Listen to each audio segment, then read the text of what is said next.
Anda kembali menyaksikan Breaking News Kompas TV, Saudara. Kita akan bergabung dengan Ketua Diaspora Indonesia di Saint Petersburg, Rusia. Selamat sore waktu Indonesia, Mas Andre. Selamat sore waktu Indonesia. Di sini masih siang dari Rusia, Saint Petersburg. Ya, Mas Andre, bisa Mas Andre ceritakan bagaimana kondisi di Saint Petersburg saat ini? Untuk kondisi di Saint Petersburg saat ini masih aman, terkendali, artinya tidak ada kegiatan sehari, masih aman seperti biasa. Kita lihat kemarin setelah ada peringatan tanggal 23 Maret atau hari perlindungan ya, atau hari laki-laki biasa di Rusia, saat ini tidak ada ketegangan di masyarakat, cuman mungkin di daerah perbatasan sudah ada pembatasan penerbangan di daerah Sochi, Anapa, dan ke Crimea. Jadi tidak ditutup penerbangan dari Rusia Utara ke Rusia Selatan. Itu info terakhir. Cuman sementara seperti itu ya. Di Saint Petersburg dan Moskow masih kegiatan seperti biasa. Tidak ada kekhawatiran sama sekali. Artinya aktivitas di sana masyarakat atau warga masih normal begitu ya, Mas? Betul, saat ini masih normal. Cuman yang kita ketahui ya bahwa keputusan Presiden Rusia atau Vladimir Vladimirovich Putin itu mendukung kebebasan kedaulatan Republik Rakyat Donetsk dan Lugansk ya. Itu merupakan bukan sebuah invasi, artinya hanya seperti yang beberapa negara ya, seperti Abkhazia, Georgia juga pernah diakui kedaulatannya. Bahkan sampai saat ini Crimea pun meskipun sudah lama diakui kedaulatannya, tapi masih belum diakui oleh negara lain. Jadi yang kita amati adalah menurut Presiden yang saya pahami ya di berita Rusia itu bahwa masuknya NATO ke Ukraina itu bisa mengancam keamanan bahkan Rusia sendiri dan dunia secara umum, karena di situ terdapat teknologi peninggalan Uni Soviet yang bisa membahayakan dunia, bukan hanya Rusia. Bahkan kalau dilihat dari Kiev ya, senjata nuklir itu bisa sampai 4 menit ya, roketnya 4 menit sampai Moskow gitu. Jadi itu merupakan salah satu istilahnya ancaman juga ya.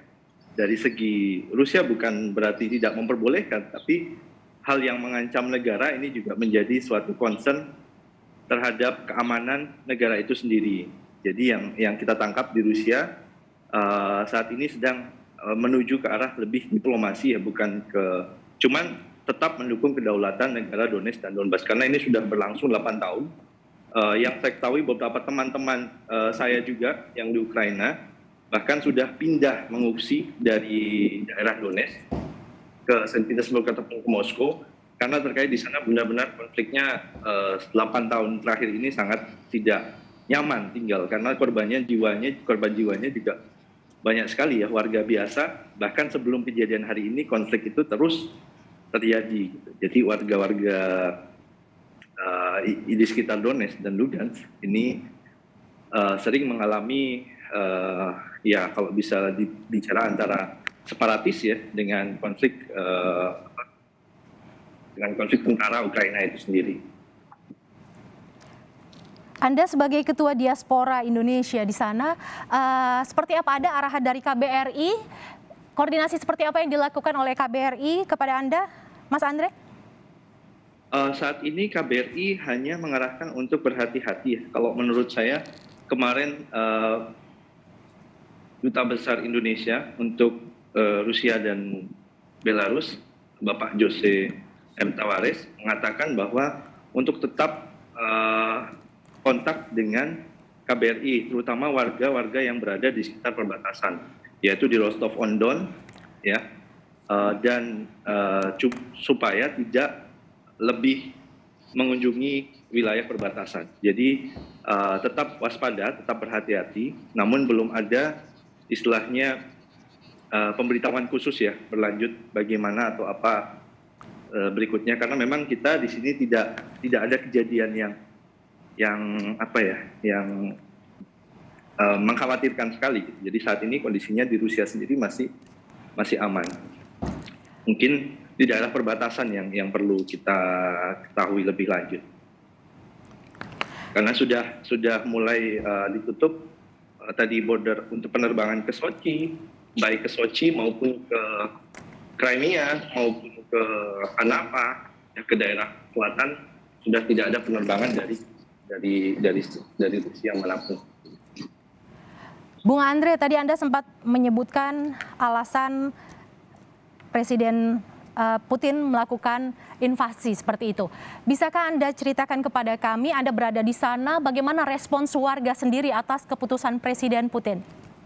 Bahkan warga kalau dari berita yang ada di sini, warga di daerah Lugansk dan Donetsk itu sangat, setelah pengumuman tersebut, sangat bergembira ya.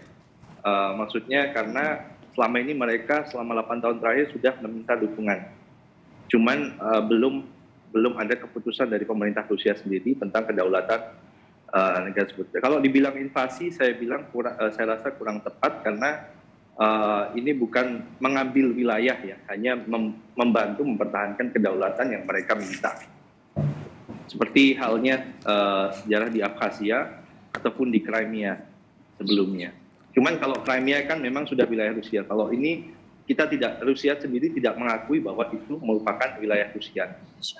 Jadi bukan wilayah Rusia, hanya negara independen atau republik yang berdaulat sendiri, yang memiliki pemimpin sendiri yang bisa memutuskan hidupnya sendiri, terlepas dari konflik dengan Perancis dan Ukraina.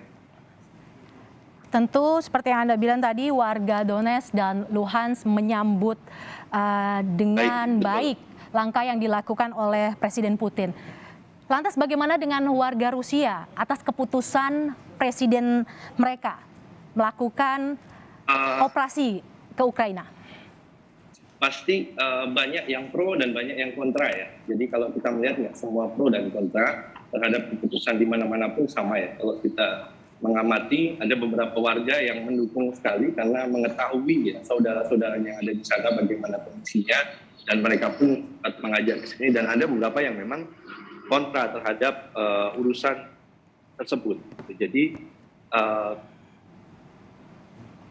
cuman kebanyakan masih mendukung keputusan pemerintah, dan bahkan sempat didapatkan kalau kita bisa bicara Gosduma, itu merupakan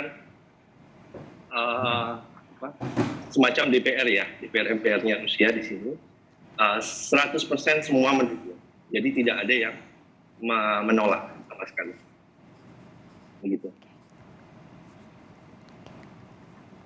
Bisa Anda gambarkan kepada kami dari lokasi Anda di Saint Petersburg ini ke wilayah perbatasan, berapa lama perjalanan atau berapa jauh begitu, Bung Andre? Cukup jauh ya, kalau bisa dibilang. Mungkin kalau sampai ke Moskow pun mungkin bisa cukup jauh. Saya kurang tahu secara kilometernya, karena cuman bisa sampai kalau naik kereta 2 hari. Kalau dengan pesawat beberapa jam saja. Artinya aktivitas di sana masih normal seperti itu, Bung Andre ya? Artinya tidak ada perubahan aktivitas seperti hari-hari biasanya? Betul. Jadi sekolah pun masih jalan, kegiatan-kegiatan masyarakat di sini pun juga berjalan seperti biasa. Tidak ada pengumuman harus libur atau apa di rumah dan sebagainya. Cuman ada pemberitahuan dari 3 hari yang lalu di Kedutaan Besar Amerika ya, warganya di sini untuk berhati-hati tidak masuk ke wilayah-wilayah tempat umum. Himbauan begitu saja. Terima kasih Bung Andre, Ketua Diaspora Indonesia kasih. dan juga pengusaha yang berada di Saint Petersburg atas waktunya untuk Kompas TV. Salam sehat, semoga aman selalu.